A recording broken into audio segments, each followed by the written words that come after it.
আজকে আপনাদের সম্পূর্ণ নতুন বিনোদনের একটা শ্বাস পদ্ধতি দেখানোর জন্য এই ভিডিওটা করতেছি। এখন ভিডিওতে যেটা দেখতেছি এটা আমাদের এমন একটা পুকুর যেখানে আমরা একটা সম্পূর্ণ ভিন্ন ধরনের একটা শ্বাস পদ্ধতি করছি। আপনারা এতদিন পর্যন্ত আমাদের শ্বাস দেখছেন যে আমরা তেলাপিয়ার সাথে কার্প জাতীয় মাছ চাষ করছি, যেটাকে আমরা মিশ্র পুরিকালচার শ্বাস বলতেছি। আমরা এই শ্বাসটা এখানে কার্প জাতীয় মাছের সাথে ক্যাটফিশ চাষ করছি। সাধারণত আমরা এর আগে একর প্রতি 1000-2000 ক্যাটফিশ দিয়ে দেখেছি। এক্ষেত্রে আমরা এই পুকুরে একর প্রতি 10,000 করে ওভার হাই ডেনসিটি আমরা এখানে ক্যাটফিশ চাষ করছি কার্প জাতীয় মাছের সাথে। এবং পুরো ভিডিওতে আপনাদেরকে সেটা দেখাবো আমি কীভাবে আপনারা এই শ্বাস পদ্ধতি করতে পারবেন সেটা আপনাদেরকে বুঝিয়ে দিব। পাশাপাশি এই ক্যাটফিশ চাষ করে আমরা বুঝতে পারলাম যে সাধারণ মাছের তুলনায় যদি কার্প জাতীয় মাছের সাথে ক্যাটফিশ চাষ করা হয় তাহলে সেখানে যে প্রচুর লাভ এবং লোকসান হওয়ার সম্ভাবনা একেবারে নেই। আপনার ভিডিওতে যেটা দেখতেছেন সেটা হলো আমাদের এই পুকুরটা 6 একর পুকুর। আমরা প্রায় সবগুলো পানি এখানে শেষ পর্যায়ে নিয়ে চলে আসছি। আজকে এখান থেকে আমরা মাছ ধরতেছি।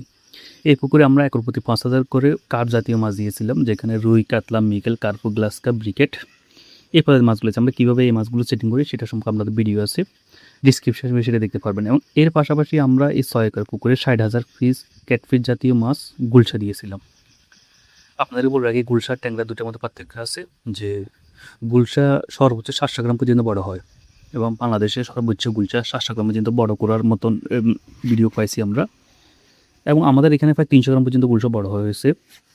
আর ট্যাংরা মাছ সর্বোচ্চ 100 গ্রাম পর্যন্ত বড় হতে পারে। অর্থাৎ ট্যাংরা আপনি যতই খাবার দেন না, ট্যাংরা খুব একটা বড় হয় না, কিন্তু গুলশা আপনি খাবার দিলে বড় হয় এবং 700 গ্রাম পর্যন্ত হয়, যেটা ওদের ওয়েবসাইটে আছে।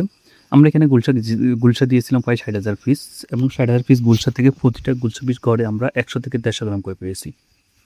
সেই হিসেবে আমরা প্রায় 6.5 টনের মতন এখান থেকে গুলশা মাছ পেয়েছি।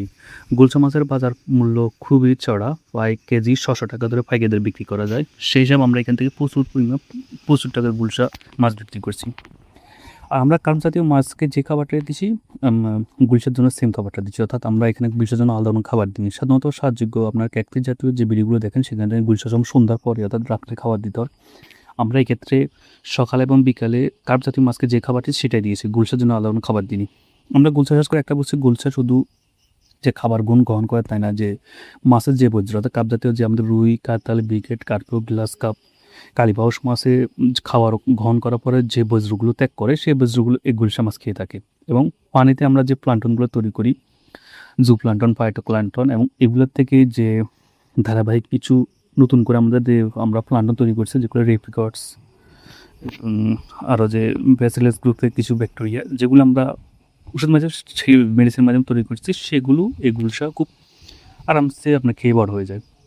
এবং বলতে গেলে খুব কম পরিমাণ খাবার দিয়ে আমরা এই গুলশাগুলোকে বড় করছি।